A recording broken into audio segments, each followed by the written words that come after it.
大家好，歡迎大家嚟到 Business Focus 中小企卓越成就獎2026頒獎典禮。今年 Business Focus 中小企卓越成就獎嘅反應十分熱烈，總共係收到超過150份嘅提名，而提名嘅中小企業啦，都係嚟自唔同行業、唔同板塊，都係非常之有實力、有創意同埋有願景。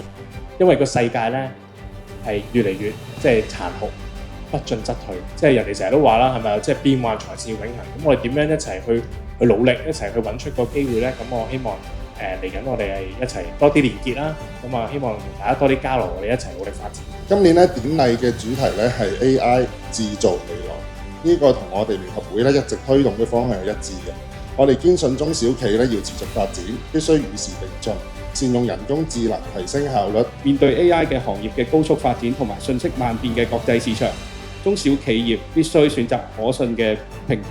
同埋夥伴，找緊科技帶嚟嘅機遇。對中小企嚟講 ，AI 已經唔係一個遙不可及嘅技術啦，而係一個切實可用嘅一個夥伴。佢唔單止可以幫助到我哋喺自動化嘅流程當中係更加嘅優化，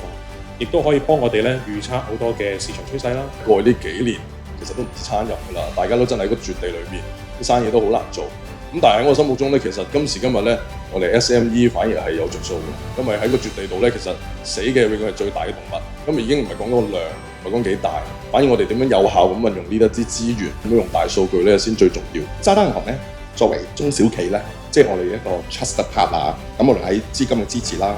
業務方面啦，咁甚至喺數碼轉型啊，即係唔同嘅方面咧，我哋都希望可以 back up 到即係香港嘅中小企。咁我哋公司啦，我哋個科研機構啦，亦都係致力咧用 AI 咧，將先進嘅科技咧去轉化為實際嘅應用方案啦，咁令到紡織及成衣嘅呢一個市場咧嘅發展咧係可以得到更加智能咁去持續發展嘅。寶城一向亦都一直係致力提供靈活嘅保障方案，陪伴住所有嘅中小企應對嘅經濟轉變。其實我哋今年咧，亦都會陸續去加入唔同嘅投資產品喺我哋嘅平台，亦都咧會繼續去優化我哋嗰個整體嘅投資嘅體驗。咁希望本地嘅投資者能夠真正去因應佢哋嘅喜好啦，可以去投資到一個合適佢哋嘅投資組合。暫時我嘅 subscriber 即係有超過500個人啦，咁就好多嚟講都係唔錯嘅效果。咁所以我一路就自己教緊書啦，咁一路又不斷研發一啲咁嘅智能指標啦。咁我哋相信咧，其實一個成功嘅活動策劃咧，就除咗唔係淨係啲 decoration 靚嘅，而呢個活動咧必須要係可以聯繫到大眾啦，都激發到消費者消費意欲咁樣嘅。我哋雖然係做工程啫，其實我覺得係做服務係比較多。我都希望我哋公司繼續可以服務大眾啦。我哋喺香港首創貼心眼鏡速遞服務，並將27年嚟配眼嘅經驗集結成數據，用心設計出簡易精準、大中細面容分析系統。咁我哋喺每次有唔同嘅天災啦，或者